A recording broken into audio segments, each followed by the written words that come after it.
quasiment 8 mois que j'accompagne des parents endeuillés, et dans les centaines et les centaines de témoignages que j'ai lus et entendus, il y a quelque chose qui revient quasiment systématiquement. C'est mon entourage ne me comprend pas. Et du coup, mon entourage me fait des remarques qui sont blessantes. Mon entourage a une attitude qui rajoute dans ma souffrance en tant que parent endeuillé. Voilà. Donc c'est pour ça, aujourd'hui, je me suis dit, bon, allez, je vais faire une petite vidéo pour essayer d'expliquer un petit peu quelques éléments qui pourront vous guider pour accompagner les personnes qui ont perdu un enfant. Je vais couper cette vidéo en deux. Dans cette première partie, je vais expliquer quelles sont les choses à ne pas faire. Pourquoi? Parce qu'en fait, d'abord dans l'accompagnement des parents endeuillés, tout d'abord il faut éviter d'en rajouter dans leur souffrance. Après, dans une deuxième vidéo, on verra comment on peut avoir une attitude pour essayer d'alléger un petit peu la souffrance des parents endeuillés. Je vais citer 5 points. 5 points très importants. Premier point, ne pas relativiser. Éviter toutes les phrases qui invitent à essayer de relativiser le décès de l'enfant, peu importe les circonstances. Donc tout ce qui est « tu en auras d'autres », donc sous-entendu, bah allez, t'inquiète, plus tard tu auras d'autres enfants. Non, ça ne marche pas, on ne remplace pas un enfant décédé, c'est pas un lecteur DVD qu'on remplace parce qu'il est cassé. Tu n'as pas eu le temps de t'y attacher parce qu'il est décédé très jeune, parce que c'était une fausse couche. Non, on ne relativise pas en disant que les parents n'ont pas eu le temps de s'y attacher. On s'attache très très vite. Quand une maman est enceinte, et voilà, et aussi pour le papa qui l'accompagne, voilà, très très vite, on sent les mouvements du bébé très très vite, voilà, on se projette dans un avenir. Et donc tout ce qui invite à relativiser par rapport au stade de décès de l'enfant, on évite impérativement.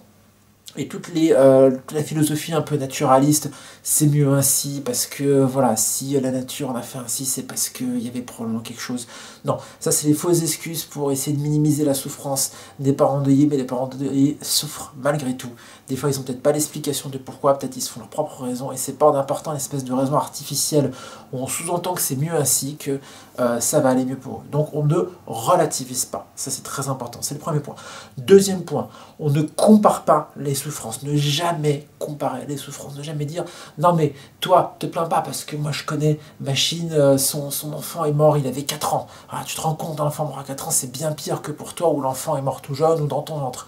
Ou alors, tu te rends compte, Laetitia, son enfant est mort et puis en plus son mari l'a plaqué, bon toi t'as encore ton chéri donc te plains pas. Comparer les souffrances, ça ne sert à rien, ça n'a jamais amené qu'une seule chose, c'est minimiser la souffrance de quelqu'un qui est en train de souffrir, en fait. Voilà, donc peu importe, moi je me suis astreint à cette règle, je n'ai jamais essayé de comparer ma situation à celle d'un autre parent, je pourrais essayer de dire moi c'est pire, moi c'est moins pire, voilà, parce que de toute façon, dans tous les cas, les gens qui souffrent, il faut les accompagner, il ne faut pas essayer de leur dire que leur souffrance, oh, ils se la gardent parce qu'il y a pire à côté, parce que dans tous les cas, on pourra toujours trouver pire, donc ça n'a absolument aucun sens. Ne pas comparer, c'était la deuxième chose. Troisième chose, ne pas faire culpabiliser les parents endeuillés, parce que la culpabilité, c'est une partie très importante de l'expérience de deuil qui est omniprésente, et dont on a beaucoup de mal à se débarrasser. Donc ne pas en rajouter derrière. S'il y a une décision d'interruption médicale de grossesse, il ne faut pas juger la décision. Il ne faut pas dire moi j'aurais fait comme ça. Non, vous ne savez pas. Tant qu'on n'a pas vécu ces choses-là, on ne sait pas comment on aurait réagi à la place des parents. Donc ne pas dire non mais moi à ta place j'aurais pas choisi d'avorter, ou alors vice versa moi j'aurais choisi d'avorter ou autre. Ne pas juger non plus l'attitude des parents et ne pas les faire culpabiliser par rapport à leur attitude. Par exemple, si les parents qui viennent de perdre un enfant ont un autre enfant plus grand et que vous leur dites non, non, mais faut pas pleurer parce que ça va traumatiser l'enfant plus grand, là vous êtes en train de les faire culpabiliser par rapport à la façon dont ils vivent leur deuil. Voilà, en projetant des conséquences par rapport à ce qu'ils vivent.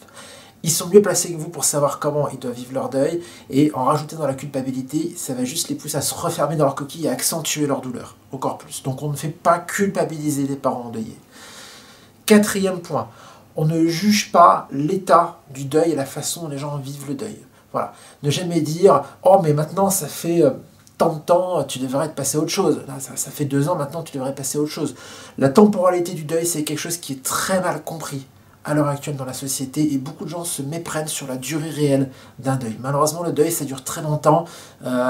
J'ai presque envie de dire que ça dure à vie, que c'est quelque chose de progressif, où on fait du chemin petit à petit, mais on garde toujours une petite trace de ce deuil-là. Donc ne jamais dire maintenant, c'est bon, tu dois passer à autre chose, voilà. Surtout pas. On ne juge pas la façon dont les gens devraient se sentir. Si quelqu'un exprime de la douleur, croyez-moi, c'est sincère. Je ne connais pas beaucoup de simulateurs dans les parents endeuillés parce que c'est une épreuve très très difficile. Donc à un moment donné, si vous commencez à mettre en doute la douleur de la personne, à dire ah, maintenant tu es en train de te complaire dans la douleur ou arrête, t'es ridicule, voilà, vous êtes en train de juger l'état du deuil de la personne, vous allez juste la pousser à s'isoler encore davantage et renforcer une fois encore la culpabilité et la souffrance. Cinquième et dernier point que je voulais évoquer, ne pas entretenir le tabou. Entretenir le tabou, c'est éviter la conversation. Si la personne parle de son enfant endeuillé, on l'écoute, on l'inclut dans la conversation, on pose des questions, voilà, on s'enfuit pas, on regarde pas ses chaussures en touillant son café à chaque fois que la personne parle de son enfant décédé. Voilà, on reste dans la conversation, on accepte d'en parler. Et surtout, on ne lui interdit pas d'en parler. Donc arrêtons avec les phrases du type « Non, non, mais arrête d'en parler maintenant, ça fait 2 ans, voilà, ton enfant il est mort, passe à autre chose. » C'est une façon d'entretenir le tabou, de dire c'est quelque chose dont on ne doit pas parler parce que moi je pense que c'est tabou. Voilà, ça sert à rien. Ça sert juste à isoler encore plus les personnes qui traversent une épreuve difficile. Voilà, donc les 5 points, ne pas relativiser, ne pas comparer les souffrances, ne pas faire culpabiliser, ne pas juger l'état du deuil et ne pas entretenir le tabou. Voilà. C'est quelque chose qui n'est pas forcément évident. Peut-être que, sans le vouloir, en voulant bien faire, vous avez peut-être une remarque maladroite par rapport à ces 5 points face à un parent endeuillé. Dans ce cas-là, il n'est jamais trop tard pour se rattraper. Vous pouvez toujours recontacter la personne auprès de qui vous pensez avoir une attitude maladroite et dites-lui, voilà, je suis désolé, je ne me suis pas rendu compte que ce que j'ai dit à ce moment-là, ça pouvait te faire du mal, je me rendais pas compte. On le sait bien.